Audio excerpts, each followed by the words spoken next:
ونشهد أن لا إله إلا الله وحده لا شريك له ونشهد أن سيدنا وسندنا وحبيبنا وحبيب ربنا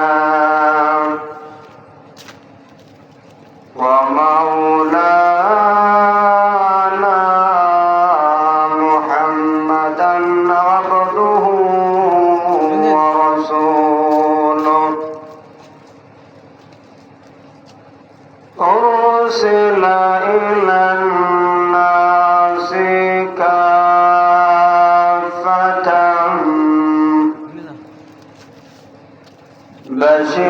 بشيرا ونذيرا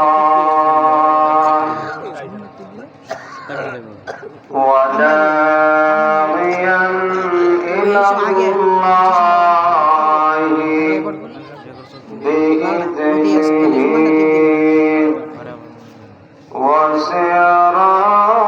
وسراجا منيرا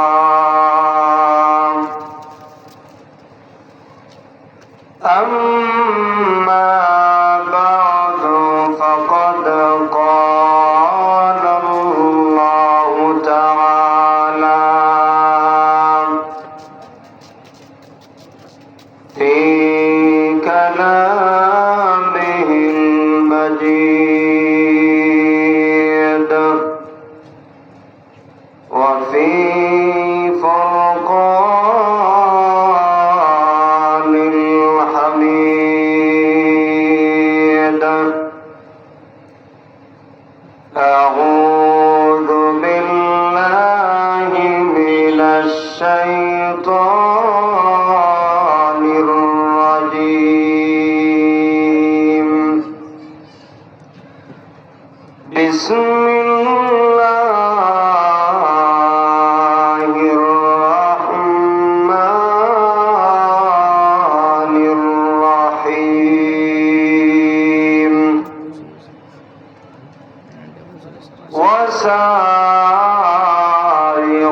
وسارعوا إلى مغفرة من ربكم وجنة عرضها السماوات والأرض أعدت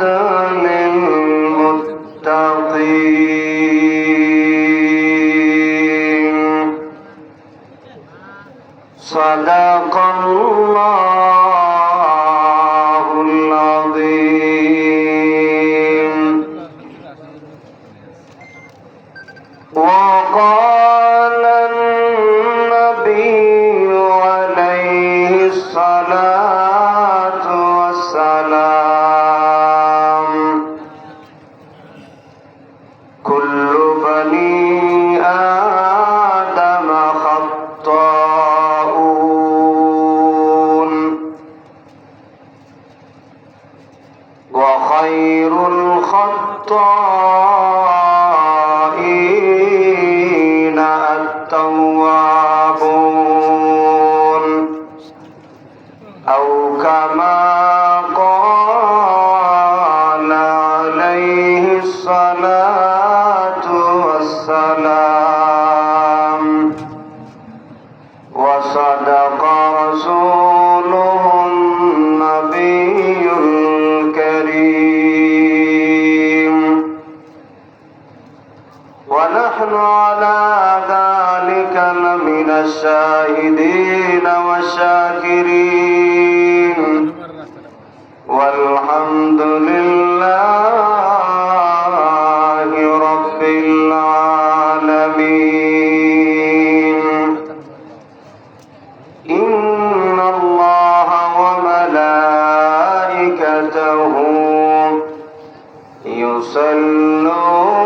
يصلون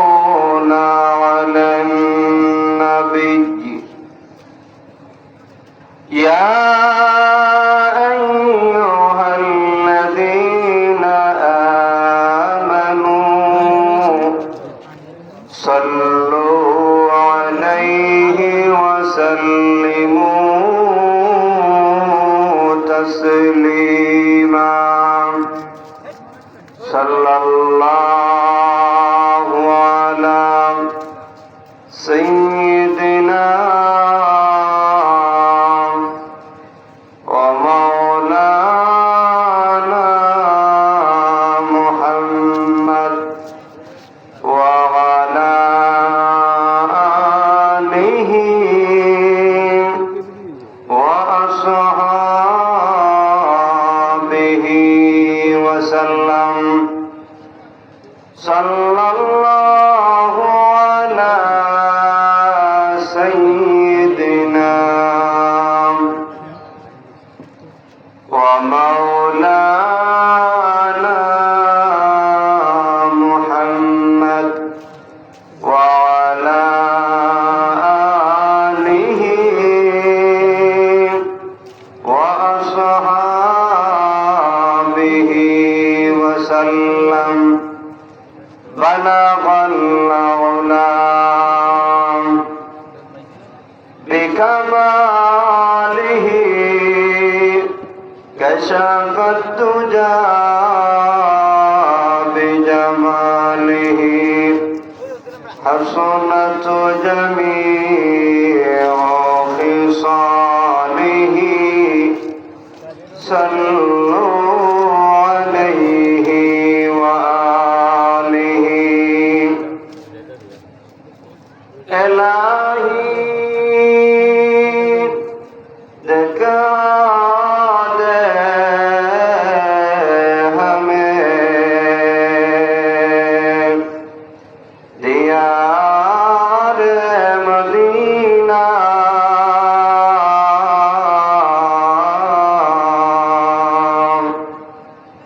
الہی بنا دے ہمیں غبار مدینہ بلغ الغلام بكماله كشف الدجى بجماله حسنت جميع خصاله صلوا عليه وآله الحمد لله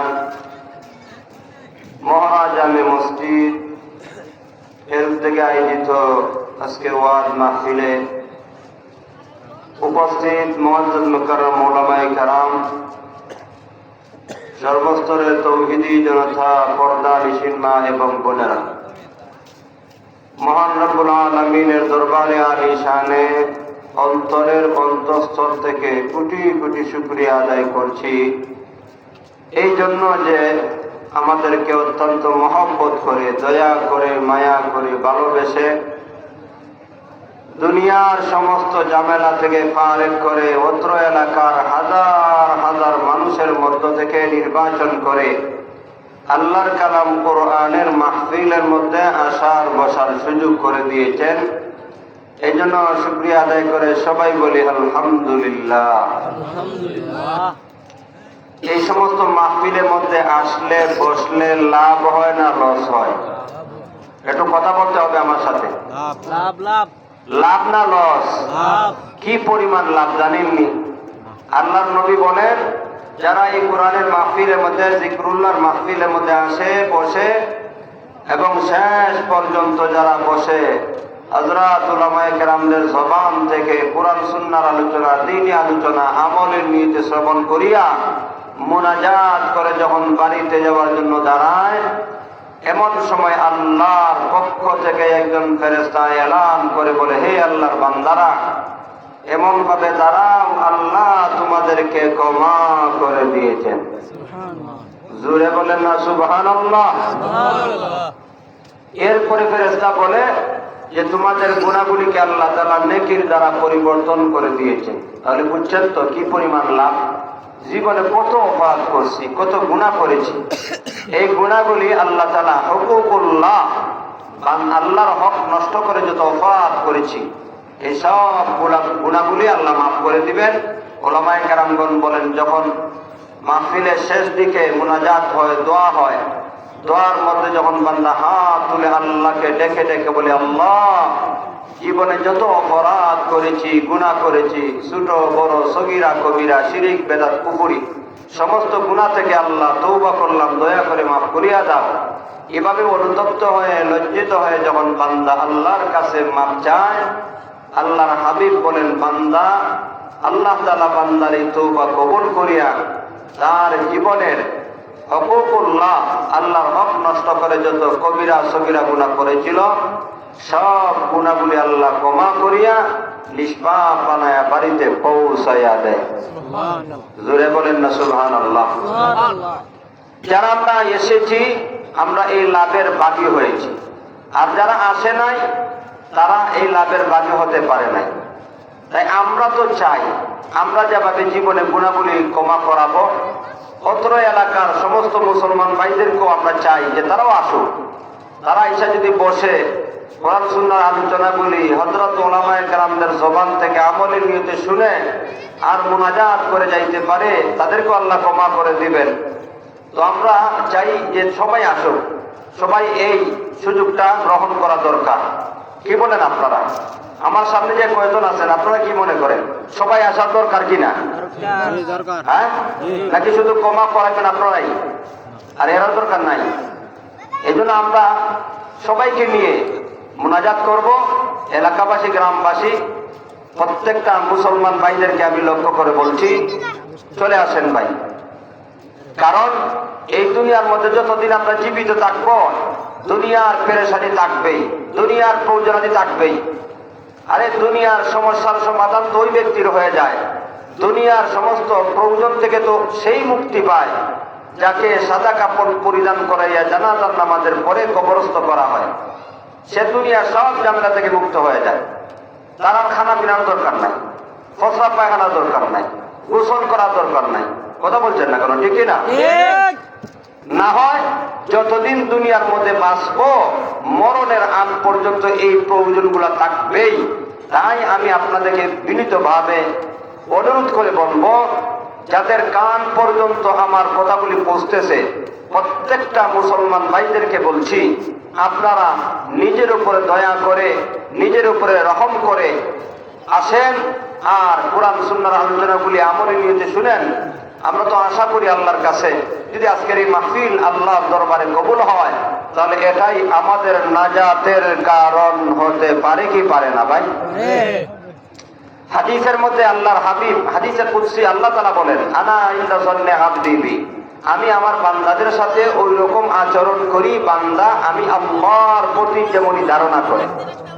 আমরা আমাদের মালিকের প্রতি ধারণা যে আমাদের গুনার একটা সীমা আছে, কিন্তু আমাদের মালিক আমাদের আল্লাহর দয়া মায়ার কোনো সীমা নাই।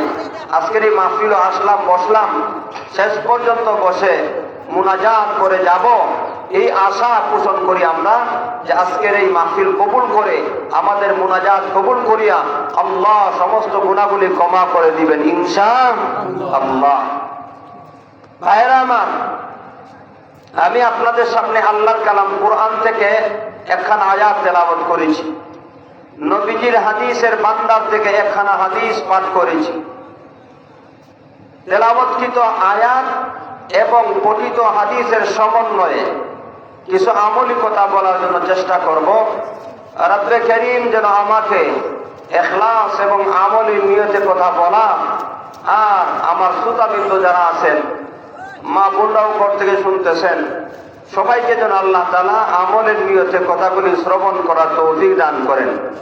সবাই বলেন আল্লাহুম্মা আমিন। আমার তেলাওয়াত করা আয়াত হিফজুল কোরআন 4 নম্বর পারার 6 নম্বর পৃষ্ঠা সূরা আলে ইমরানের 133 নম্বর আয়াত খানা তেলাওয়াত করেছি। আমার তেলাওয়াত করা আয়াতের মধ্যে রব্বে কারীম গোটা দুনিয়ার সমস্ত মানুষদেরকে দুইটি জিনিসের প্রতি কম্পিটিশন করে অগ্রসর হওয়ার জন্য আদেশ করেছেন। সুবহানাল্লাহ। কথাগুলি বুঝে থাকলে বলেন আমার তেলাওয়াত করা আয়াত সূরা আলে ইমরানের 133 নম্বর আয়াতের মধ্যে আল্লাহ তাআলা গোটা দুনিয়ার সমস্ত মানুষদেরকে কম্পিটিশন করে, প্রতিযোগিতা করে অগ্রসর হওয়ার জন্য বলছেন। কয়টা জিনিসের দিকে? জোরে বলেন কয়টা? আপনারা কথা বলেন না কেন? এই জবান কে দিয়েছে? এই আল্লাহ শব্দটা বাইর হয় না। লা হাওলা ওয়ালা কুওয়াতা ইল্লা বিল্লাহ। জবান কে দিয়েছে? আল্লাহ দিয়েছে। যে আল্লাহ জবান দিয়েছে, বাক শক্তি দান করছে, এই আল্লাহ জবান কেড়ে নিতে পারে না? এখন যদি আল্লাহ বলতে কি পর্দা করেন, আল্লাহ খুশি হবে না নারাজ হবে? কথা বলছেন না কেন? আল্লাহ খুশি হবে না নারাজ হবে? আল্লাহ নারাজ হবে। আর আল্লাহ তাআলা, যে আল্লাহ জবান দিয়েছে, বাক শক্তি দান করেছে, এই আল্লাহ তাআলা পারে জবান বন্ধ করে দেওয়া। এজন্য সাবধান, আল্লাহর জাতের ব্যাপারে, আল্লাহর ব্যাপারে কার্পণ্য করা যাবে না। জোরে বলেন যাবে না। এজন্য জবান খুলে কথা বলবেন। বাবারে, শাস্ত্র হলো বৈশা তার জবান বন্ধ থাকে না। সুবহানাল্লাহ। কে কার চেয়ে কথা বেশি বলবে, কে কত বড় বুদ্ধিমান, কে কত বুদ্ধিজীবী, এই শাস্ত্রের মধ্যে বসলে দেখা যায় জবানটা ওই সময় বন্ধ থাকে না। আর মাহফিলের মধ্যে আসলেই দেখা যায় কি অবাক কাণ্ড, জবানটা বন্ধ হয়ে যায়। সুবহানাল্লাহ, আলহামদুলিল্লাহ, আল্লাহু আকবার, এই শব্দগুলা বললে সব হয় না গুনাহ হয়? এই কথাটুকু বলতেছে না, সব হয় না গুনাহ হয়? ভাই, সব হয়। তো এই কথাগুলি বলতো আমরা নারাজ। আর দেখা যায় দুনিয়ার কি কথাবার্তা, যে সমস্ত কথা বললে গুনাহ হয়, আল্লাহ নারাজ হন, ঘন্টার ঘন্টা নন স্টপ অবিরত আমাদের জবান চলতে থাকে। আল্লাহ আমাদেরকে বুঝার তৌফিক দান করেন। আমিন বলেন।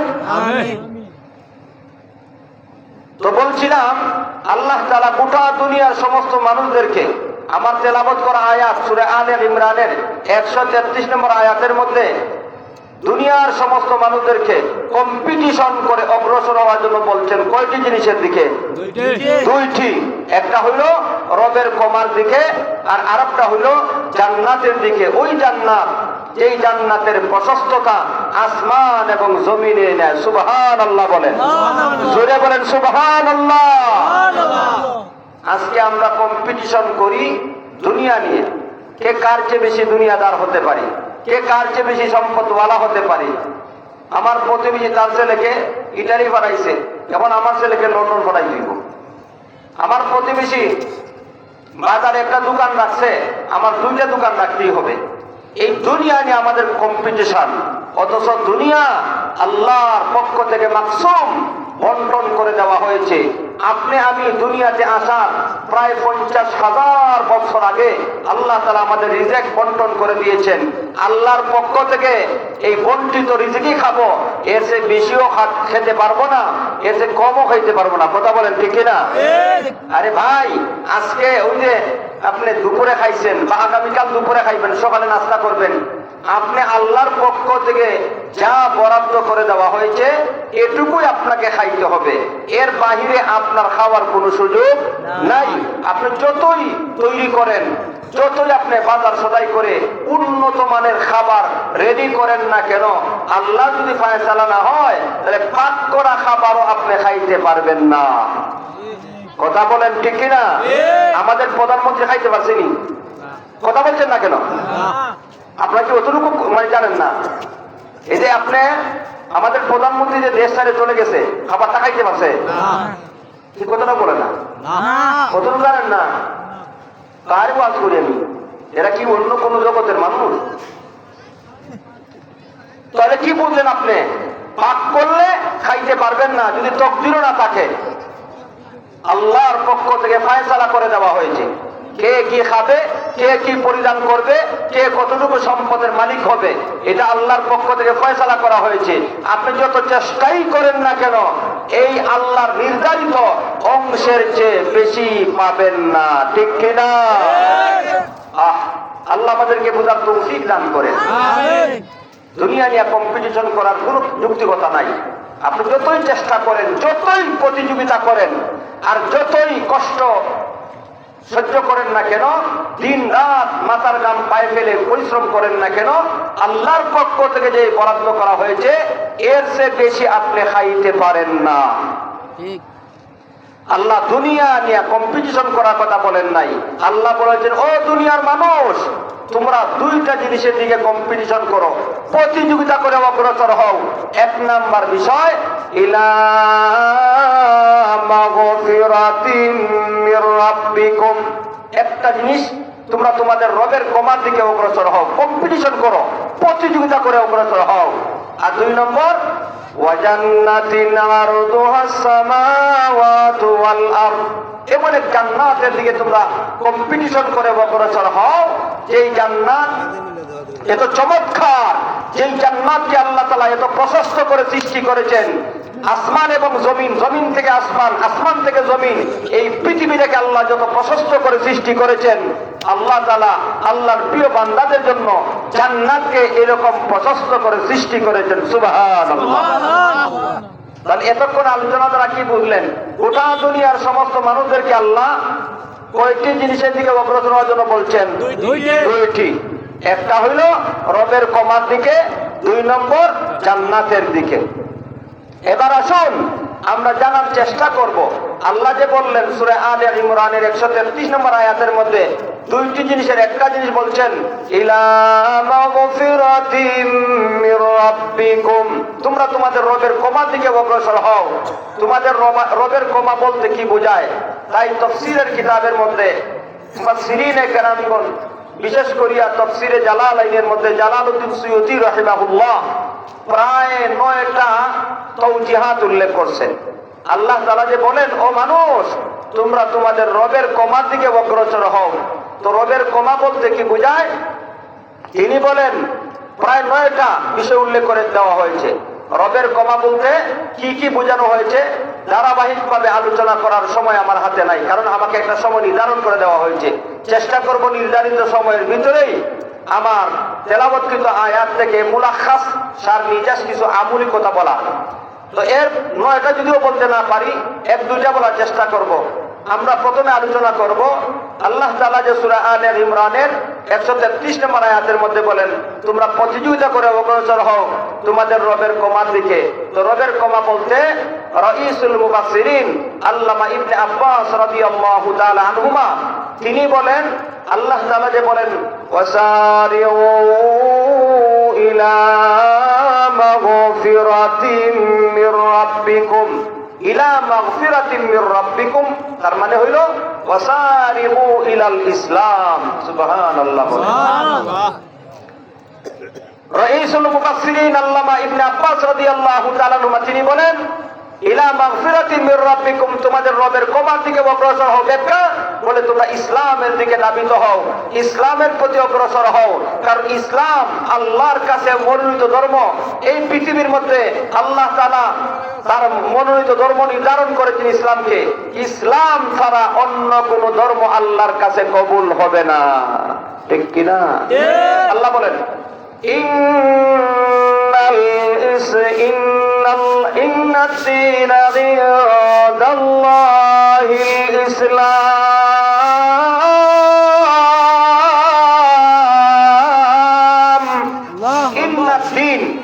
নিশ্চয় আল্লাহর কাছে ধর্ম ইসলাম, ধর্ম মনোনীত ধর্ম। এই দুনিয়ার মধ্যে ইসলাম ছাড়া যত ধর্ম পালন করে মানুষ, কিয়ামতের দিন আল্লাহ তাআলা ওই ইসলাম ছাড়া ভিন্ন ধর্ম পালনকারীদের কাছ থেকে ভিন্ন ধর্ম পালন করা গ্রহণ করবেন না। আরো আয়াতের মধ্যে আল্লাহ বলেন, وَمَن يَبْتَغِ غَيْرَ الْإِسْلَامِ دِينًا فَلَن يُقْبَلَ مِنْهُ وَهُوَ فِي الْآخِرَةِ مِنَ الْخَاسِرِينَ।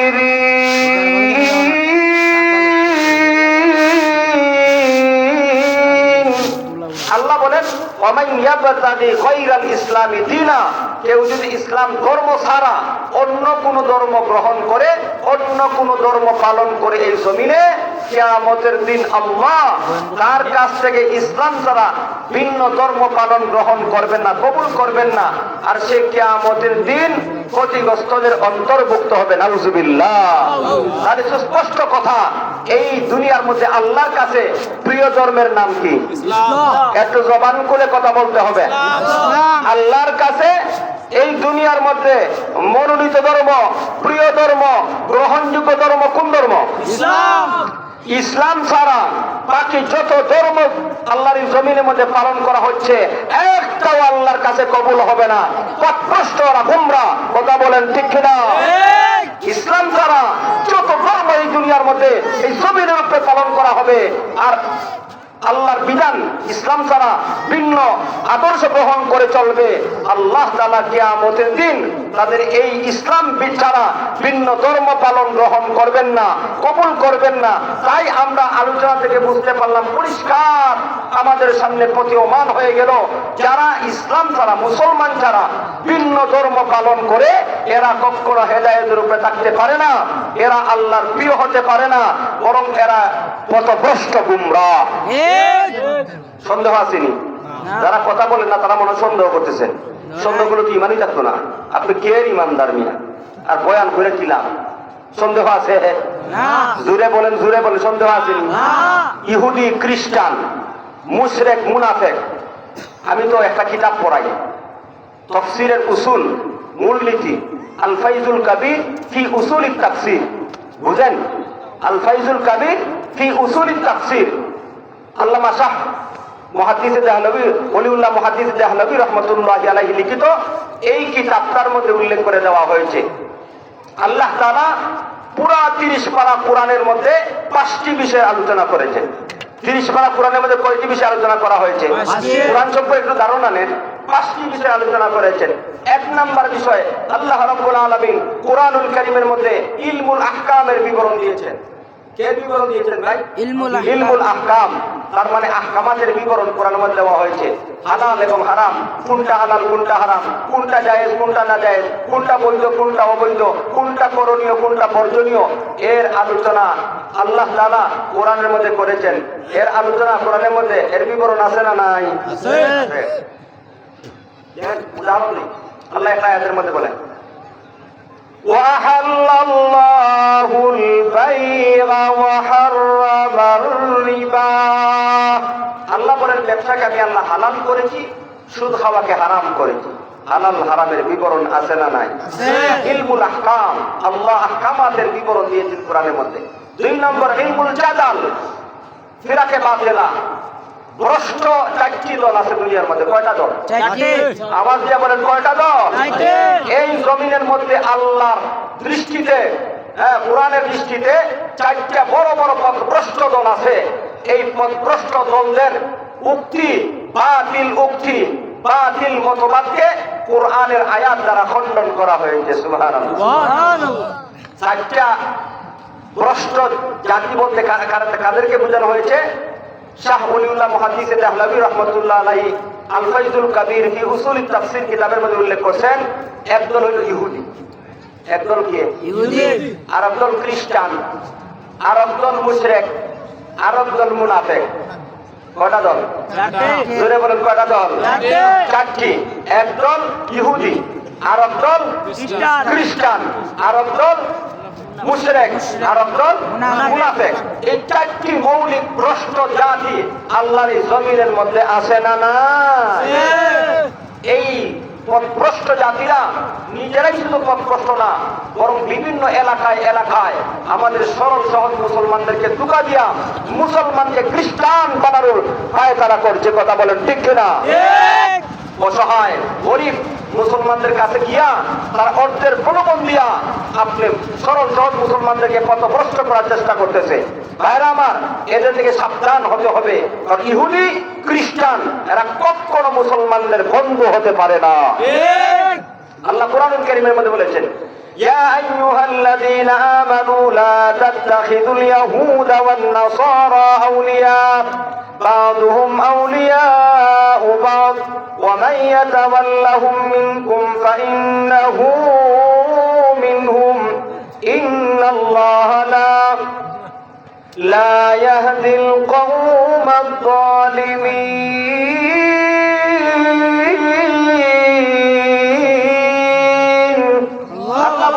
ঈমানদার, লা তাত্তাখিযুল ইয়াহুদা ওয়ান নাসারা আউলিয়া, ইহুদি খ্রিস্টানদেরকে তোমরা বন্ধু বানায়ো না। কথাটা কে বলেছে? আল্লাহর কথা সত্য না মিথ্যা? যদিও দেখেন বিভিন্ন ভাবে আপনাদের কাছে আপনাদের কল্যাণ কামনা করতে চায়, আপনাদের উপকার করতে চায়, আপনাদের সামনে বন্ধুর রূপ ধারণ করে আসে।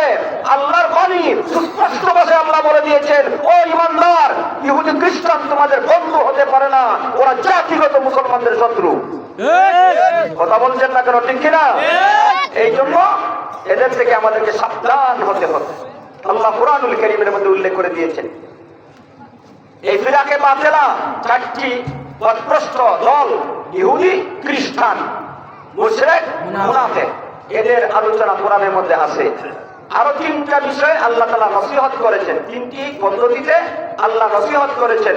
শাহ ওলিউল্লাহ মুহাদ্দিস আল-আহলাবী রাহমাতুল্লাহি আলাইহি উনার আল ফায়জুল কবির ফি উসুল তাফসীরের মধ্যে উল্লেখ করেন আল্লাহ তাআলা পাঁচটি বিষয় উল্লেখ করেছেন। এর মধ্যে একটা হলো ইলমুল আহকাম, ইলমুল জাদাল, আর তিনটা বিষয়ের মাধ্যমে আল্লাহ তাআলা নসিহত করেছেন। গোটা বিশ্ববাসীদেরকে আল্লাহ নসিহত করেছেন। এর মধ্যে এক পদ্ধতি হলো আত-তাযকির বিআলা ইল্লাহ, আত-তাযকির বিআইয়ামিল্লাহ, আত-তাযকির বিল মাউতি ওয়া মা বা'দাহু। এই মূল তিনটা পদ্ধতি অবলম্বন করিয়া আল্লাহ গোটা দুনিয়ার সমস্ত মানুষদেরকে নসিহত করেছেন। সুবহানাল্লাহ বলেন। তাযকির বিআলা ইল্লাহ তার মানে আল্লাহর কুদরতের বিবরণ দিয়েছেন। তাযকির বিআইয়ামিল্লাহ আল্লাহ তাআলা অতীতের ইতিহাসের বিবরণ দিয়েছেন। পূর্বের নবীদের ঘটনার বিবরণ কোরআনের মধ্যে আছে না নাই? খেয়াল করে দেখবেন, নূহ নবীর আলোচনা আছে, ইব্রাহিম নবীর আলোচনা আছে, ইউসুফ নবীর আলোচনা আছে, মূসা নবীর আলোচনা আছে, ঈসা নবীর আলোচনা আছে, আছে না নাই? এই সব ঘটনাগুলি উল্লেখ করে কোরআনের মধ্যে আল্লাহ কিচ্ছা শোনাইছেন। ইউসুফ জুলাইখার কিচ্ছা শোনাইছেন ভাই? কিচ্ছা শোনানোর উদ্দেশ্যে আল্লাহ এই সমস্ত ঘটনার বিবরণ কোরআনের মধ্যে দেন নাই, বরং এই ঘটনা থেকে আমাদেরকে শিক্ষা গ্রহণ করার জন্য আল্লাহ তাআলা কুরআনুল কারীমের মধ্যে এই সমস্ত ঘটনার বিবরণ দিয়েছেন। সুবহানাল্লাহ। আর তিন নাম্বার একটা পদ্ধতি আল্লাহ উল্লেখ করেছেন, সেটা হলো আল্লাহ তাআলা তাযকির বিল মাউতি ওয়া মা বা'দাহু, মৃত্যুর আলোচনা আল্লাহ কোরআনের মধ্যে করেছেন। এই দুনিয়াতে আপনি যতই চেষ্টা করেন না কেন, কেউ চিরকাল চিরদিন বাঁচতে পারে নাই, আপনি আমিও বাঁচতে পারবো না। ঠিক ঠিক। কুল্লু নাফসিন যায়িকাতুল মাউত।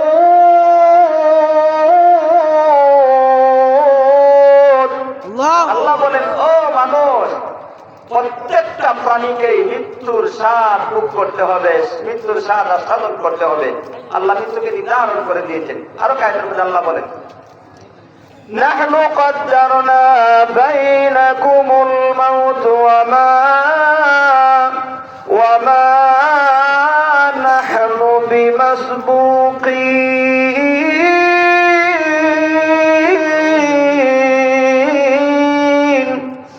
নাহনু কদ্দারনা, আল্লাহ বলেন, নাহনু আমি আল্লাহ, কদ্দারনা আমি নির্ধারণ করে দিয়েছি, বাইনাকুম ও মানুষ তোমাদের মধ্যে, আল মাউতা মৃত্যুকে আমি আল্লাহ নির্ধারণ করে দিয়েছি। নির্ধারিত সময় আপনাকে আমাকে মৃত্যুবরণ করে দুনিয়া ছেড়ে চলে যেতে হবে। এই কথার মধ্যে কোনো সন্দেহ আসেনি? কার কার সন্দেহ? একটু হাতটা বাড়ান, হাতটা তোলা দেন। একটা হাত উঠছে না, তার মানে আমাদের কারো সন্দেহ নাই। একমাত্র ভাই, দুনিয়া ছেড়ে সবাই চলে যাব, এর মধ্যে কোনো সন্দেহ আসেনি? কোনো সন্দেহ নাই। এই জন্য আল্লাহ রাব্বুল আলামিন কুরআনুল কারীমের মধ্যে ও নসিহত করার ক্ষেত্রে তৃতীয় একটা পদ্ধতি অবলম্বন করেছেন। আল্লাহ তাআলা মৃত্যুর আলোচনা করেছেন। একটা মানুষ মৃত্যুবরণ করার সময় কি অবস্থা হয়, মৃত্যুবরণ করার পরে আলমে বরজখে ফেরেশতারা তাকে তিনটা প্রশ্ন করবে। এই প্রশ্নের উত্তর দিতে পারলে কি হবে, না দিতে পারলে কি হবে। এরপরে হাসরের ময়দান কায়েম হবে, ফুলসিরাত স্থাপন করা হবে, এরপর মিজানের পাল্লা কায়েম করা হবে, আমল ওজন দেওয়া হবে, আমলনামা দান বিতরণ করা হবে, ফুলসিরাত স্থাপন করা হবে। এই সব বিবরণ আল্লাহ কোরআনের মধ্যে দিয়েছেন, আমাদেরকে ওয়াজ করেছেন, নসিহত করেছেন। ও মানুষ, তোমাদেরকে এই সব গাড়িগুলি অতিক্রম করিয়া মঞ্জিল মকসদ গন্তব্যস্থান হয়তো জান্নাত না জাহান্নামে তোমাদেরকে পৌঁছতে হবে। ঠিক কিনা বলেন? ভাইয়েরা আমার, এই জন্য আল্লাহর কাছে মনোনীত ধর্ম বলছিলাম কি? ইসলাম। আল্লামা রাইসুল মুফাসসিরিন আব্দুল্লাহ ইবনে আব্বাস রাদিয়াল্লাহু তাআলা আনহু তিনি বলছিলেন যে আল্লাহ তাআলা সূরা আলে ইমরানের 133 নম্বর আয়াতের মধ্যে যে বলছেন, তোমাদের রবের ক্ষমা থেকে অগ্রসর হও, এর ব্যাখ্যা কি? বলে তোমাদের রবের ক্ষমা মানে তোমরা ইসলামের দিকে ধাবিত হও, কারণ ইসলাম আল্লাহর মনোনীত ধর্ম। এই ধর্ম যারা গ্রহণ করে, এই ধর্ম যারা পালন করে, আল্লাহর কাছে এদের দাম কেমন দেখেন। একটা ইমানদার আল্লাহর জমিনে থাকবে, 7 আসমান 7 জমিনকে আল্লাহ ঠিকভাবে রাখবেন, সার্ভিস ঠিক হবে। একটা মুসলমান যতক্ষণ থাকবে না, আল্লাহ পুরা দুনিয়াকে ধ্বংস করিয়া দিবেন। নাউযুবিল্লাহ। ওলামায়ে কেরামগণ বলেন তার মানে হইল একটা মুসলমানের দাম আল্লাহর কাছে 7 আসমান 7 জমিনের চাইতে আরো বেশি। একটা মানুষ যখন সে ইসলাম গ্রহণ করে, ইসলাম গ্রহণ করার পূর্বে যত বড় অপরাধী করুক না কেন, আল্লাহ তাআলা ইসলাম গ্রহণ করার কারণে তার জীবনের সমস্ত গুণাবলী ক্ষমা করিয়া দেয়। সুবহানাল্লাহ। আল্লাহর নবীর জমানা থেকে একটা ঘটনা বলি। আল্লাহ তাআলা ইসলাম গ্রহণ করলে কত বড় বড় পাপীদেরকে কত সহজভাবে ক্ষমা করে দেন, এই কথার বাস্তব প্রমাণ হিসেবে নবীর জমানার একটা ঘটনা বলবো। শুনবেন তো?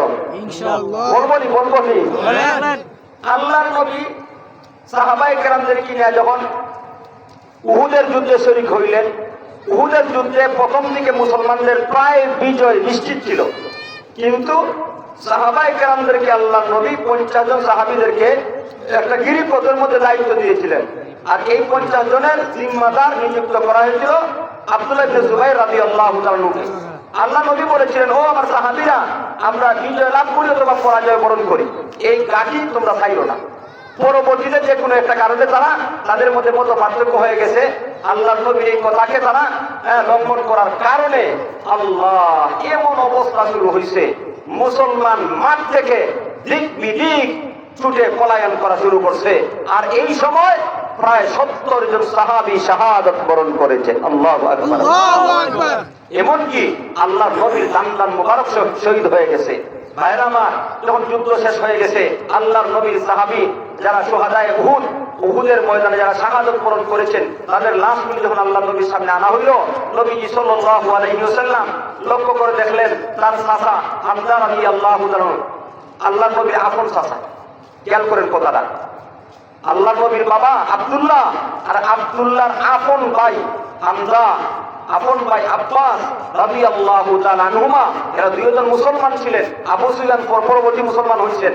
তো হামজা রাদিয়াল্লাহু তাআলা আনহু আল্লাহর নবীর এত মহব্বতের, এত ভালোবাসার চাচা ছিলেন, উহুদের যুদ্ধে তিনিও শহীদ হয়ে গেছেন। আর বেঈমান কাফের মুশরিকরা ওনাকে শহীদ করার পরে নাক কাটছে, কান কাটছে, ফেট চিরা কলিজা বাহির করছে, এরপরে বিকৃত করিয়া এমন বিকৃত করছে, লাশটাকে দেখার পরে চিনাই যাইতেছে না।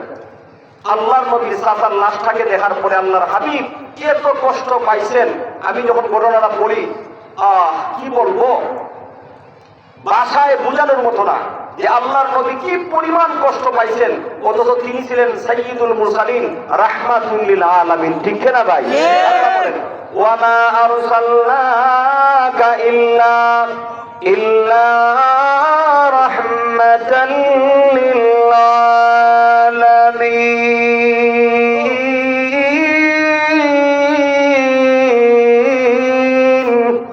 আল্লাহ বলেন, ও নবী, আমি আপনাকে গোটা বিশ্ববাসীদের জন্য রহমত স্বরূপ প্রেরণ করেছি। তিনি যখন তায়েফে দাওয়াত নিয়ে গিয়েছিলেন, আপনারা লম্বা ঘটনা জানেন, তায়েফবাসীরা কি পরিমাণ তাকে প্রসারিত করেছে, আঘাত করেছে, রক্তে রঞ্জিত করে দিয়েছে, কত বিক্ষত করে দিয়েছে। আল্লাহ রাব্বুল আলামিন এই দৃশ্য দেখার পরে ফেরেশতা পাঠাইছেন, যাও আমার হাবিবের কাছে গিয়া বলো, এই তায়েফবাসীরা যে এই নবীকে এরকম বেয়াদবি করেছে, নবীকে কত বিক্ষত করে দিয়েছে, যাও আমার নবী যদি চায় তাহলে তোমাদের মাধ্যমে এই তায়েফবাসীদের কাছ থেকে প্রতিশোধ নিতে পারবে। ফেরেশতা চলে আসছে, আয়েশা বলছে, ইয়া রাসূলুল্লাহ, ইয়া হাবিবাল্লাহ, ও আল্লাহর নবী, আল্লাহ তাআলা দেখেছেন এই তায়েফের কাফের মুশরিকরা আপনার সাথে কি পরিমাণ দৃষ্টতা প্রদর্শন করেছে, আল্লাহ আমাদেরকে পাঠিয়েছেন। আপনি চাইলে আমরা এই তায়েফবাসীদের কাছ থেকে আপনার প্রতিশোধ নিতে পারি। দুই দিকের পাহাড়কে একত্রিত করব, একবারে নিষ্পেষিত করে দেব।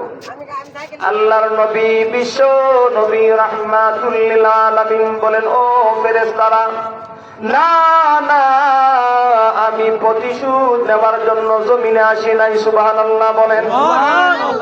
ভাইয়ার আমার, আল্লাহর নবী, বিশ্ব নবী রাহমাতুল লিল আলামিন ফেরেশতাদেরকে লক্ষ্য করে বলে, ওরে আল্লাহর ফেরেশতারা, আমাকে আল্লাহ তো রহমত স্বরূপ প্রেরণ করেছেন। ইন্নী বুইস্তু রাহমাতাল্লাহ মাতাবাল্লাহুম। আল্লাহর ফেরেশতারা রে, আমাকে তো আল্লাহ রহমত স্বরূপ প্রেরণ করেছেন, আমি আযাব আর গজবের জন্য প্রেরিত হই নাই। না না, আমি প্রতিশোধ নেব না, আমি আল্লাহর জন্য ক্ষমা করে দিলাম। এমন হতে পারে ওই বেঈমান কাফেরদের ঘর থেকে ভবিষ্যৎ প্রজন্ম এমন আসবে, তারা হয়তো বা মুসলমান হতে পারে। বলেন না সুবহানাল্লাহ। কি বুঝলেন? কত বিক্ষত করে দিয়েছে নবীকে, এরপরে প্রতিশোধ নেন নাই। সাফার অবস্থাটা দেখেন, আল্লাহর নবী যখন হামজা রাদিয়াল্লাহু তাআলা আনহুর বিকৃত দেহটা দেখলেন, দেখার পরে তাফসীরের কিতাবের মধ্যে লেখেন, আল্লাহর নবী শপথ করে বলেছেন, আল্লাহর কসম, যারা আমার চাচাকে এই অবস্থা করেছে তাদের থেকে আমার এক চাচার পরিবর্তে 70 জন কাফেরের কাছ থেকে বদলা নেব। আল্লাহু আকবার বলেন। একজনের পরিবর্তে কয়জনের কাছ থেকে প্রতিশোধ নেবেন? 70 জন। আল্লাহর নবী শপথ করে বলেছেন। আল্লাহ পছন্দ করেন নাই। নবী আমার, আপনাকে তো জমিনের মধ্যে ইনসাফ কায়েম করার জন্য প্রেরণ করেছি, আর এটা ইনসাফ না। একজনের পরিবর্তে 70 জনের কাছ থেকে প্রতিশোধ নেবেন, এটা ইনসাফ হতে পারে না। কথা বলেন ঠিক কিনা? আল্লাহ রাব্বুল আলামিন আয়াত নাযিল করে জানায়া দিলেন, ওগো নবীজি, এটা তো ইনসাফ হতে পারে না। আমি আল্লাহ আপনার কাছে কোরআন নাযিল করেছি, এই কোরআনের মাধ্যমে আপনি জমিনের মধ্যে ইনসাফ কায়েম করবেন। ওগো নবীজি, একজনের পরিবর্তে 70 জনের কাছ থেকে প্রতিশোধ নেওয়া, এটা কখনো ইনসাফ হতে পারে না। জোরে বলেন না। আল্লাহ আয়াত নাযিল করেছেন। কি আয়াত? ওয়া ইন আকাবাতুম ফাআকিবু বিমিসলি মা উকিবতুম ওয়া লা ইন সাবারতুম লাহুয়া খায়রুল লিস-সাবিরিন। আল্লাহ রাব্বুল আলামিন আয়াত নাযিল করে জানায় দিলেন, ওগো নবীজি, ওয়া ইন আকাবাতুম ফাআকিবু বিমিসলি মা উকিবতুম বিহি। ওগো নবীজি, আপনি যদি প্রতিশোধ নিতে চান, তাহলে বেঈমান কাফেরদের পক্ষ থেকে একজনের পরিবর্তে একজনের কাছ থেকে প্রতিশোধ নিতে পারবে, একজনের কাছ থেকে প্রতিশোধ নেওয়া যাবে, একজনের পরিবর্তে 70 জনের কাছ থেকে প্রতিশোধ নেওয়া যাবে। জোরে বলেন। ওয়ালা ইন সাবারতুম লাহুয়া খায়রুল লিস-সাবিরিন। আর আল্লাহ বলেন, ওগো নবীজি, যদি আপনি প্রতিশোধ না নিয়া ধৈর্য ধারণ করেন, আপনার চাচাকে শহীদ করে দিয়েছে বেঈমান কাফেররা, আপনার চাচাকে শহীদ করে দিয়েছে। ওগো নবীজি, শহীদের মর্যাদা আল্লাহর কাছে আছে না নাই? জোরে বলেন, আছে না নাই? রব্বুল আলামিন বলেন, লা তাহসাবান্নাল্লাযীনা কুতিলু ফী সাবীলিল্লাহি আমওয়াত বাল আহইয়াউন ইনদা রাব্বিহিম عند ربهم يرزقون।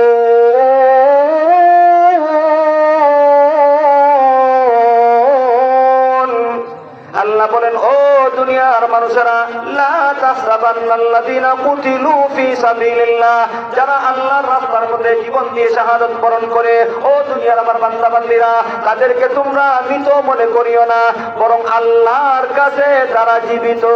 সুবহানাল্লাহ। বাল আহইয়াউন ইনদা রাব্বিহিম। আল্লাহ রাব্বুল আলামিন বলেন, ও দুনিয়ার বান্দা বান্দীরা, যদিও দুনিয়াবাসীদের কাছে শহীদগণ মৃত্যুবরণ করে দুনিয়া ছেড়ে চলে যায়, না না, আল্লাহর কাছে তারা মৃত না, বরং আল্লাহর কাছে তারা জীবিত। এমনকি মহান আল্লাহর পক্ষ থেকে তাদেরকে জান্নাতের খাবার পরিবেশন করা হয়। হাদিসের মধ্যে আল্লাহর নবী বলেন, একটা মানুষ যখন আল্লাহর দ্বীনকে প্রতিষ্ঠিত করার জন্য রণাঙ্গনে বেঈমান কাফেরদের বিরুদ্ধে যুদ্ধ করিয়া জীবন দিয়ে শাহাদাত বরণ করে, মৃত্যুবরণ করার সঙ্গে সঙ্গে শহীদ হওয়ার সঙ্গে সঙ্গে ওই শহীদের লাশটাকে জান্নাতি একটা সবুজ পাখির ভিতরে ঢুকায় দেওয়া হয়। আর ওই সবুজ পাখি শহীদের রূহটাকে নিয়ে জান্নাতের মধ্যে বিচরণ করে, জান্নাতের বাগান থেকে ফল খায়, জান্নাতের ঝর্ণা থেকে সুমিষ্ট পানি পান করে। সুবহানাল্লাহ। আল্লাহ রাব্বুল আলামিন আয়াত নাযিল করে জানায় দিলেন, ওগো নবীজি, আপনার চাচা শাহাদাত বরণ করেছে, আমি আল্লাহ তাকে সম্মান দান করেছি। ওগো নবীজি, এর কারণে আপনি বেঈমান কাফেরদের পক্ষ থেকে, বেঈমান কাফেরদের কাছ থেকে প্রতিশোধ নেওয়ার প্রয়োজন নাই। যদি আপনি সবর করেন, লাহু খায়রুল লিসাবিরিন।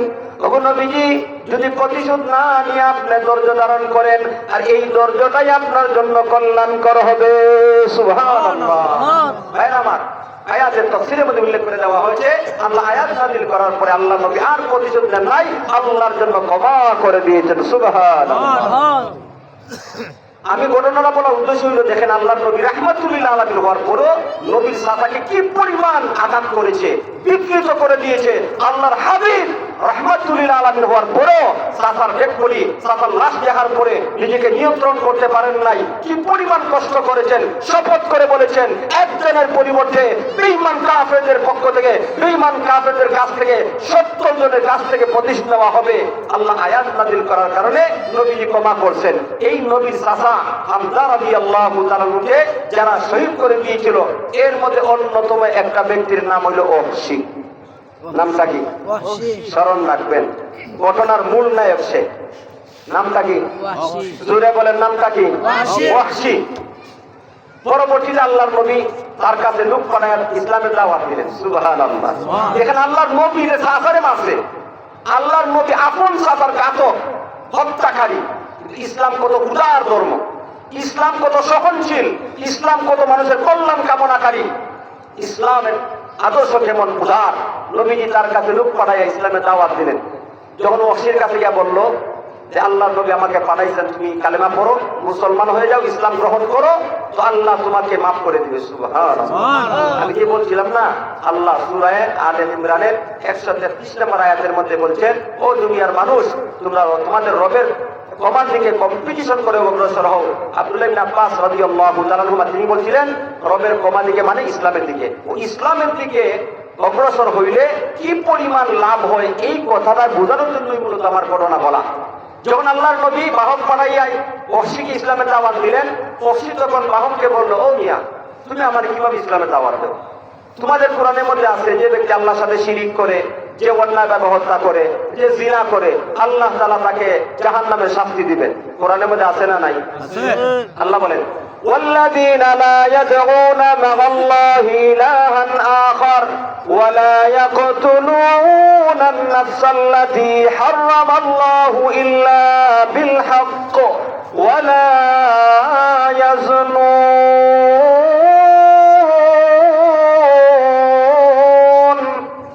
আল্লাহ রাব্বুল আলামিন সূরা ফুরকানের কয়েকটি আয়াতের মধ্যে প্রিয় বান্দাদের, রহমানের বান্দাদের আলোচনা করার ক্ষেত্রে বলেন, ও দুনিয়ার মানুষ, আমি আল্লাহ, আমার নাম হলো রহমান।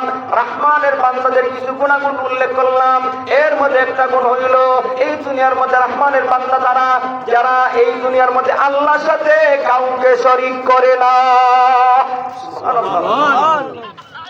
والذين لا يدعون مع الله, আল্লাহ বান্দা, জান্নাতি বান্দাদের একটা গুণ, এই দুনিয়ার মধ্যে তারা আল্লাহর সাথে কাউকে শরীক করে না। 2 নম্বর আল্লাহ বলেন, ওয়ালা ইয়াকতুলুনা আন-নাফস আল্লাতী হারামাল্লাহু ইল্লা বিল হক।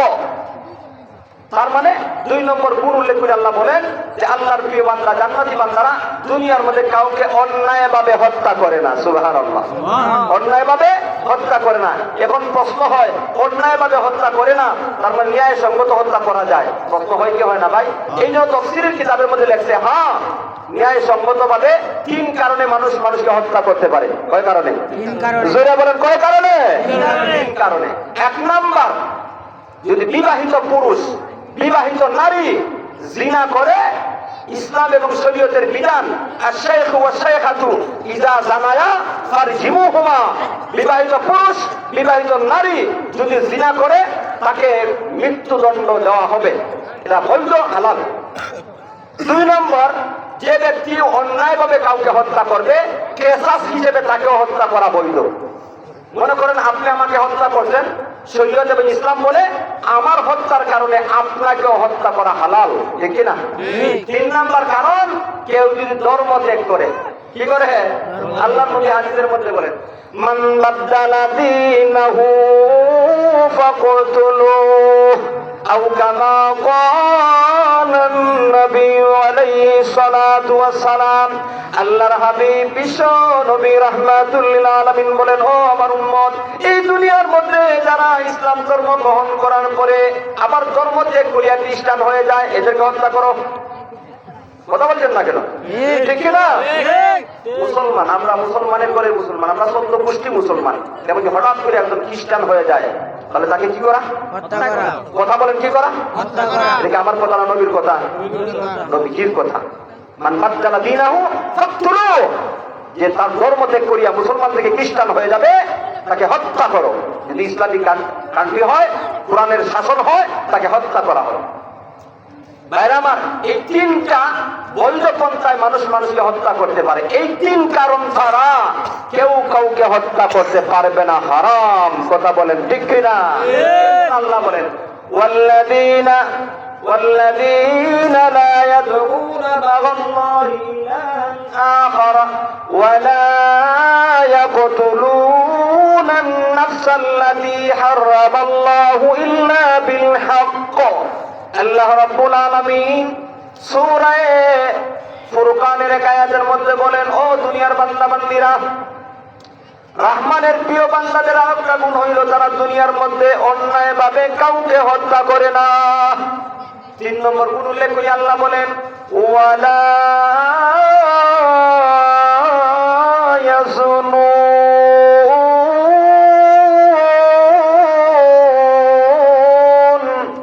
এবং তারা জিনা করে না।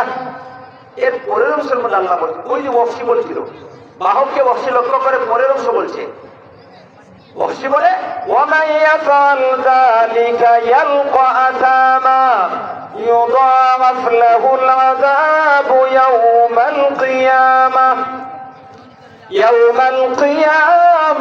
ويخلد فيه مهانا। আল্লাহ তাআলা বলেন, যারা এই অপরাধগুলি করে, আল্লাহর সাথে শিরিক করে, অন্যায়ভাবে হত্যা করে, জিনা করে, এই অপরাধগুলি যারা করবে তাদেরকে আল্লাহ ইয়ালকা আসামা, যারা এই কাজ করবে, আসামের ব্যাখ্যায় মুফাসসিরিনে কেরামগণ বলেন, আসাম হইল জাহান্নামের একটা উপত্যকা। এত কঠিন শাস্তি আল্লাহ প্রস্তুত করে রেখেছেন, ওই কঠিন শাস্তিযুক্ত উপত্যকার মধ্যে তাদেরকে নিক্ষেপ করা হবে। নাউযুবিল্লাহ বলেন। এরপরে আয়াতের মধ্যে আল্লাহ বলেন, يضاعف له العذاب يوم القيامة ويخلد فيه مهانا। আল্লাহ বলেন, এই 3টা অপরাধ করে যারা মৃত্যুবরণ করবে তাদেরকে আল্লাহ কিয়ামতের দিন কঠিন শাস্তি দিবেন, লাঞ্ছিত অপমানিত হইয়া চিরকাল চিরদিন জাহান্নামের শাস্তি ভোগ করবে। নাউযুবিল্লাহ। আল্লাহর নবীর বাহককে তখন ওয়াহশী বলে, ও আল্লাহর বান্দা, তুমি যে আমাকে ইসলামের দাওয়াত দেও, ইসলাম গ্রহণ করি আমার লাভ কি? কারণ আমি তো এই অপরাধগুলি করেছি। এই অপরাধগুলি করলে তোমাদের কোরআনের মধ্যে উল্লেখ করে দেওয়া হয়েছে আল্লাহ জাহান্নামের কঠিন শাস্তি তাদেরকে দিবেন। আল্লাহর নবীর বাহক আবার নবীজির কাছে চলে যান। নবীজির কাছে চলে যাওয়ার পরে রব্বে করিম আল্লাহর হাবিবের উপরে আরেকখানা আয়াত নাযিল করেছেন। সুবহানাল্লাহ। আল্লাহ রাব্বুল আলামিন আয়াত নাযিল করে বলেন, ইল্লা মান তাবা ওয়া আমানা ওয়া আমিলা আমালান সালিহান ফাউলাইকা ইউবাদদিলুল্লাহু সাইয়্যাতিহিম হাসানাত ওয়া কানা আল্লাহু গফুরুর রহিমা। আল্লাহু আকবার বলেন। ভাইয়েরা আমার, যখন নবীর বাহক আল্লাহর নবীর কাছে গিয়ে ওয়াহশির কথাগুলি বলল, রব্বে করিম আয়াত নাযিল করে জানা দিলেন, ওগো নবীজি, ওয়াহশি সহ দুনিয়ার সমস্ত পাপিষ্ঠ বান্দা বান্দীদেরকে বলিয়া দাও, যারা এই অপরাধগুলি করার পরে ইল্লা মান তাবা, যারা তওবা করবে, ওয়া আমানা, ঈমান আনয়ন করবে, ওয়া আমিলা আমালান সালিহা, নেক আমল করবে, ফাউলাইকা ইউবাদদিলুল্লাহ, সুবহানাল্লাহ বলেন। আল্লাহ রাব্বুল আলামিন বলেন, ওগো নবীজি, আপনি আমার পাপিষ্ঠ বান্দা বান্দী সহ ওই ওয়াহশিকে জানায়া দাও, যারা এই সমস্ত অপরাধ করার পরে তওবা করবে, ঈমান আনয়ন করিয়া নেক আমল করবে, আমি আল্লাহ তার অতীত জীবনের সমস্ত গুনাহগুলি ক্ষমা তো করবই করব, এই গুনাহগুলি আমি আল্লাহ নেকির দ্বারা পরিবর্তন করিয়া দেব। আউলাইকা ইউবাদদিলুল্লাহু সাইয়্যাতিহিম হাসানাত ওয়া কানা আল্লাহু গফুরুর রহিমা, আল্লাহ ক্ষমাশীল দয়াবান, সুবহানাল্লাহ বলেন। তাহলে কি বুঝলেন? আল্লাহ ইসলাম গ্রহণ করলে লাভ না লস? জোরে বলতে হবে, লাভ না লস? এই বাহক আবার চলে গেছে ওয়াহশির কাছে, সুবহানাল্লাহ বলেন। দেখেন ইসলাম কত উদার ধর্ম, আল্লাহ বান্দাদেরকে কি পরিমাণ ভালোবাসে। ওরে মানুষ, এরপর আমরা আল্লাহ দয়া মায়া বোঝার চেষ্টা করি না, আমরা আল্লাহর দিকে দাবিত হই না, আল্লাহর স্মরণ করি না, আল্লাহর জিকির করি না, আল্লাহর কাছে মাপ চাই না। অথচ আল্লাহ দিন রাত কত নাফরমানি করার পরও নিয়ামত থেকে বঞ্চিত করে না, ঠিক কিনা ভাই বলেন? যখন অপরাধ করি, আল্লাহর কি ক্ষমতা আছে এই পাপের জায়গার মধ্যে ধ্বংস করা? আল্লাহর জমিন বলে মিয়া, ও আল্লাহ, আপনার জমিনের মধ্যে খায়, আপনার নিয়ামত মুখ করিয়া আপনার বিরুদ্ধে ষড়যন্ত্র করে একটু অনুমতি দাও, আমি তার গায়ে কি পরিমাণ শক্তি দেখে দেব, আমি তরল হয়ে যাব পানির মতন, সে কিভাবে আমার উপরে হাঁটে দেখে দেব। আল্লাহ বলেন, ও জমিন, মানুষটা তো আমি বড় মহব্বত করে সৃষ্টি করেছি, সুবহানাল্লাহ। আল্লাহ রাব্বুল আলামিন তার সৃষ্টিকুলকে তখন বলেন, ও আমার সৃষ্টিকুল, না না, আমি অনুমতি দিতে পারি না, কারণ এই বান্দাদেরকে আমি আল্লাহ আমার কুদরতি হাত দ্বারা সৃষ্টি করেছি। আমার সৃষ্টিকুলটারে আমার বান্দা শয়তানের দুকায় পড়িয়া নাফরমানি করেছে। এক সময় হয়তো উলামায়ে কেরাম নবী নাইবে নবীদের কথা শুনিয়ে আবার ফিরে আসতে পারে। 70 বছর, 80 বছর, 60 বছর অপরাধ করার পরে নবী নাইবে নবীদের কথা মাহফিলের মধ্যে আলোচনা শুনিয়া যদি ফিরে আসে তওবা করে, ও আমার সৃষ্টিকুল, আমার বান্দা তওবা করতে দেরি হবে, আমি আল্লাহ ক্ষমা করতে দেরি করব না। এই যে দেখেন আল্লাহ তাআলা প্রমাণ। ওয়াহশির কাছে আবার এই আয়াতের মর্ম দিয়া আল্লাহর নবী বাহককে পাঠাইলেন। বাহককে বলছে, এই মিয়া, তুমি যে বলছিলা যে তুমি এত অপরাধ করছো, আল্লাহ তো আরেকটা আয়াত নাযিল করছেন, আল্লাহ বলেছেন যে তুমি যে অপরাধগুলি করেছো তওবা করো, ঈমান আনো, নেক আমল করো, আল্লাহ তোমার জীবনের সমস্ত গুনাহ মাফ করিয়া দিবে, সুবহানাল্লাহ। ভাইয়ার আমার, ওয়াহশি তখন বলে, সুবহানাল্লাহ, ও তো শর্ত আমার পক্ষে সম্ভব না, তওবা করতে হবে, ঈমান আনতে হবে, নেক আমল করতে হবে, এত কাজ করা আমার পক্ষে সম্ভব না, নাউযুবিল্লাহ বলেন। ভাইয়ার আমার, বাহক আবার আল্লাহর নবীর কাছে ওয়াহশির কথাগুলি জানাইয়া দিল। ওগো নবীজি, ওয়াহশি তো আমাকে এই কথা বলেছে। রব্বে করিম সঙ্গে সঙ্গে আরো খানা আয়াত নাযিল করেছেন। আল্লাহ রাব্বুল আলামিন বলেন, ইন্নাল্লাহা লা ইয়াগফিরু আন ইউশরাকা বিহি ওয়া ইয়াগফিরু মা দুনা যালিকা লিমান ইয়াশা। আল্লাহু আকবার বলেন। আল্লাহ রাব্বুল আলামিন কুরআনের আয়াত নাযিল করিয়া জানা দিলেন, ওগো নবীজি, আমার গোটা দুনিয়ার সমস্ত বান্দা বান্দীদেরকে বলিয়া দাও, এই দুনিয়ার মধ্যে যারা আল্লাহর সাথে শিরিক করিয়া মৃত্যুবরণ করে, এদেরকে আল্লাহ ক্ষমা করবেন না। আর শিরিক গুনাহ ছাড়া যত গুনাহ করবে, আল্লাহ যাকে ইচ্ছা তাকে ক্ষমা করিয়া দেবে। আল্লাহর নবীর উপর আয়াত নাযিল হওয়ার পরে নবীজি আয়াতের মর্ম দিয়া পাঠাইলেন ওয়াহশির কাছে। ওই বাহক আইসা ওয়াহশিকে আবার শুনাইলো। ওয়াহশি তখন বলে, এটা তো আল্লাহর ইচ্ছার উপর নির্ভর, আল্লাহ চাইলে মাফ করবে, চাইলে মাফ করবে না। আমি কালেমা পড়ে মুসলমান হইলাম, ইসলাম গ্রহণ করলাম, আল্লাহ যদি মাফ না করে তো লাভটা কি? নাউযুবিল্লাহ বলেন। বাহক এবার আল্লাহর নবীর কাছে ওয়াহশির কথাগুলি পৌঁছায়া দিল। রব্বে করিম এই মুহূর্তে আরো খান আয়াত নাযিল করলেন, সুবহানাল্লাহ। আল্লাহ রাব্বুল আলামিন নবীজির উপর আয়াত নাযিল করিয়া জানায়া দিলেন, কুল ইয়া ইবাদিয়াল্লাযীনা আসরাফু আলা আনফুসিহিম لا تقنطوا من رحمة الله إن الله يغفر الذنوب جميعا إنه هو الغفور الرحيم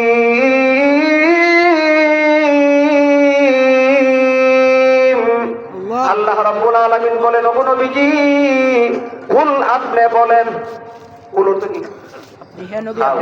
কুল তো বলো, শব্দের ব্যবধান, শব্দের অক্ষরটা ছোট কাপ হইলে বলো, খাও, আর বড় কাপ হইলে বলো। কোরআনে জায়গায় জায়গায় কুল শব্দ আছে না নাই? কুল হুয়াল্লাহু আহাদ আল্লাহুস সামাদ কুল আউযু বিরাব্বিল ফালাক কুল আউযু বিরাব্বিন নাস আছে না নাই? অর্থ কি? হে নবী আপনি বলেন। আল্লাহ রাব্বুল আলামিন আয়াত নাযিল করিয়া জানায় দিলেন, কুল, ও আমার বন্ধু, ও আমার হাবিব, আপনি আমার বান্দাদেরকে বলো, ওই সমস্ত বান্দা যারা দুনিয়া জীবনে নফস শয়তানের দুগায় পড়িয়া অপরাধ করছে, গুনাহ করিয়া নফসের উপর জুলুম করেছে, লা তাকনাতু মির রাহমাতিল্লাহ। ভাইরা আমার, আল্লাহ রাব্বুল আলামিন আয়াত নাযিল করিয়া নবীজির মাধ্যমে গোটা দুনিয়াবাসীদেরকে জানায় দিলেন, ও আমার বান্দা বান্দীরা, তোমরা যত অপরাধ করেছো এই গুনার কারণে আমি আল্লাহর আমার দয়া মায়া থেকে নৈরাশ হইও না। সুবহানাল্লাহ বলে। দেখছেন আল্লাহ কত বড় দয়াবান আল্লাহ। এটা আমাদের জন্য সুসংবাদ। জীবনে তো অপরাধ করছি, নাকি আপনারা সবাই নিষ্পাপ? না, গুনাহ আছে না নাই? কথা বলেন না ভাই। কষ্ট হইতেছে? 9টার আগে শেষ করে 9টায় শেষ করে দিব। আমার 9টা পর্যন্ত পড়ছি, এই জন্য 9টা পর্যন্ত কথা বলবো ইনশাআল্লাহ। করোনা শেষ হোক বা না হোক। তো কি বলছিল আল্লাহ তাআলা? নবী আয়াত নাযিল করে বলে দিয়েছেন যে, ও আমার হাবিব, আপনি ওয়াহশী সহ গোটা দুনিয়ার সমস্ত আমার পাপিষ্ঠ বান্দা বান্দীদেরকে বলিয়া দাও, তারা যত অপরাধী করুক না কেন, তারা যেন গুনার কারণে আমার রহমত থেকে নৈরাশ না হয়ে যায়। সুবহানাল্লাহ বলেন। ইন্নাল্লাহা ইয়াগফিরুয যুনুবা জামিআ। আল্লাহ রাব্বুল আলামিন বলেন, ও নবীজি, আল্লাহ ইন্নাল্লাহ, নিশ্চয় আল্লাহ তাআলা ইয়াগফিরুয যুনুবা জামিআ, বান্দার সমস্ত গুনাহগুলি ক্ষমা করে দিবেন। সুবহানাল্লাহ। কারণ মানুষের গুনার একটা লিমিটেশন আছে, দাড়ি আছে, কমা আছে, একটা সীমা আছে। আল্লাহর দয়া মায়ার কোন সীমা আছে নি ভাই? যদি সীমা থাকতো আজ পর্যন্ত জীবিত থাকার কথা নাই। যে পরিমাণ আল্লাহর জমিনের মধ্যে আল্লাহর দেখায়া দেখায়া নাফরমানি করছে, আজকের দিন হিসাব নেন কি পরিমাণ গুনাহ করেছি। আল্লাহ কোরআনে আরো আয়াতের মধ্যে বলেন, ওয়ালাউ ইউআখিদুল্লাহুন নাসা বিযুলমিহিম মা তারাকা আলাইহা মিন দাব্বাহ। আল্লাহ বলেন, ওয়ালাউ, যদি, ইউআখিদুল্লাহ, আল্লাহ মুআখাদা করেন, পাকড়াও করতেন, আন-নাসা, মানুষকে, বিযুলমিহিম, তাদের গুনার কারণে, মা তারাকা আলাইহা মিন দাব্বাহ, এই জমিনের উপরে কোনো প্রাণী বেঁচে থাকতো না। ঠিক কি না? বেঁচে আছে কেন? আল্লাহর দয়া মায়া। আল্লাহর দয়ায় এখন আমরা অপরাধ করার পরও টিকে আছি। ভাইয়েরা আমার, এই জন্য আল্লাহ তাআলা নবীজির উপরে আয়াত নাযিল কইরা জানায় দিলেন, নবীজি, আপনি ওহশী সহ গোটা দুনিয়ার সমস্ত আমার পাপিষ্ঠ বান্দাদেরকে বলিয়া দাও। তখন দেখা গেছে ওই বাহক আবার ওহশীর কাছে আইসা বলতেছে যে, আল্লাহ তো তোমার শানে আরো আয়াত নাযিল করেছেন। আয়াতের মর্ম তাকে বলার পরে ওহশী তখন বলতেছে, হ্যাঁ হ্যাঁ, এবার আর বিলম্ব করা যায় না। সুবহানাল্লাহ বলেন। ভাইয়েরা আমার, সিরাতের কিতাবের মধ্যে লেখছেন, ওহশী আয়াতের মর্ম জানার পরে, শোনার পরে, বুঝার পরে বাহককে লক্ষ্য করে বলে, আল্লাহর বান্দারে, আর বিলম্ব করা যায় না, এখন শর্ত পুরা হয়ে গেছে। আল্লাহ তাআলা যেহেতু বলেছেন আমাদের গুনার একটা সীমা আছে, আল্লাহ গুনাহ ক্ষমা করে দিবেন নিঃশর্তভাবে, নিঃশর্তভাবে গুনাহ ক্ষমা করে দিবেন। আল্লাহর রহমত থেকে নৈরাশ না হওয়ার জন্য যেহেতু বলছেন, সুতরাং আর বিলম্ব করা যায় না। ওই বাহকের সাথে ওহশী চলে আসছে আল্লাহর নবীর খেদমতে। নবীর কাছে এসে নবীর হাতে হাত রেখে কালেমা পড়ে মুসলমান হয়ে গিয়েছে। সুবহানাল্লাহ। আমার ওহশী তখন আল্লাহর নবীর সামনে বসা, নবীজিকে লক্ষ্য করে বলে, ও নবীজি, জীবনে অনেক গুনাহ করছি, এমন কিছু গুনাহ করেছি, এই গুনার বিবরণ দিতে বলতেও লজ্জা লাগতেছে। এই গুনাহগুলিকে আল্লাহ ক্ষমা করবে। আল্লাহর নবী, বিশ্ব নবী রাহমাতুল লিল আলামিন বলেন, ও ওয়াহশী, ইসলাম এমন একটা ধর্ম, আল ইসলামু ইয়াহদিমু মা কানা ক্বাবলাহু, ইসলাম এমন একটা ধর্ম, এই ধর্ম যারা গ্রহণ করে, ধর্ম গ্রহণ করার পূর্বে যত অপরাধ করেছে সমস্ত গুনাহগুলি আল্লাহ ইসলাম গ্রহণ করার কারণে ক্ষমা করিয়া দেয়। সুবহানাল্লাহ। এই জন্য আব্দুল্লাহ ইবনে আব্বাস রাদিয়াল্লাহু তাআলা বলেন, ইলা মাগফিরাতিন মির রাব্বিকুম, ব্যাখ্যা হলো আই ইলাল ইসলাম, ও মানুষ ইসলামের দিকে ধাবিত হও, ইসলামে প্রবেশ করো, আল্লাহ তোমার জীবনের সমস্ত গুনাহ মাফ করিয়া দিবেন। সুবহানাল্লাহ। সুবহানাল্লাহ। আল্লাহ যে কথাগুলি বললাম, আমাকে আপনাদের সবাইকে এবং আমার শ্রোতাবৃন্দ যে যেখান থেকে শুনছেন সবাইকে আল্লাহ তাআলা যেন বুঝার এবং আমল করার তৌফিক দান করেন। সবাই বলেন আল্লাহুম্মা আমিন। ওয়া আখিরু দাওয়ানা আলহামদুলিল্লাহি রাব্বিল আলামিন। আসসালামু আলাইকুম ওয়া রাহমাতুল্লাহ।